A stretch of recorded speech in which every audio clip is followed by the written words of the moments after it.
Durante muchos años, el distrito de Sant Martí de Barcelona fue conocido como el Manchester catalán debido a la importancia de su industria, en una época en que Cataluña era la fábrica de España. Esta gran actividad económica entró en declive a mediados del siglo pasado, dejando un paisaje repleto de fábricas vacías o de usos poco productivos. En el año 2001, Barcelona presentó el Plan 22@ para transformar esta parte de la ciudad con el objetivo de convertirla en un nuevo centro económico, el Distrito de la Innovación.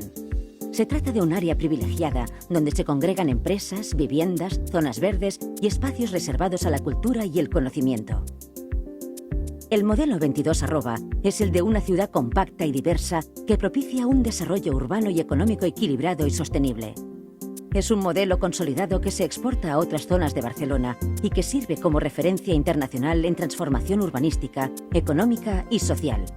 Para esa transformación se ha impulsado la creación de diferentes clústeres en varios ámbitos de conocimiento en los que la ciudad puede alcanzar un liderazgo internacional con el propósito de volver a convertirse en motor de desarrollo económico.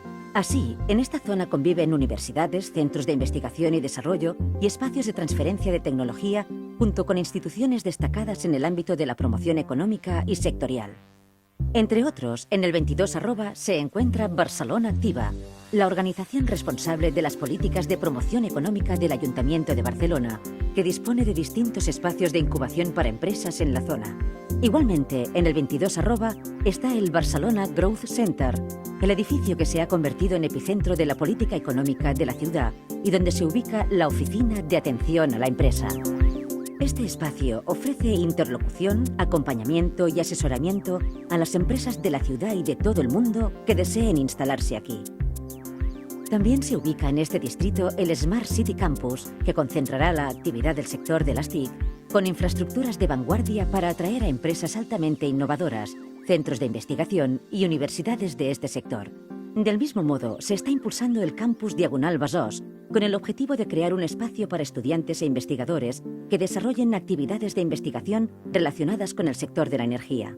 El éxito del 22@ se demuestra por el importante número de empresas locales e internacionales que se han instalado allí desde su creación, generando un gran número de nuevos puestos de trabajo y permitiendo la renovación de un distrito que, si bien todavía está en transformación, está volviéndose a erigir en motor económico del país.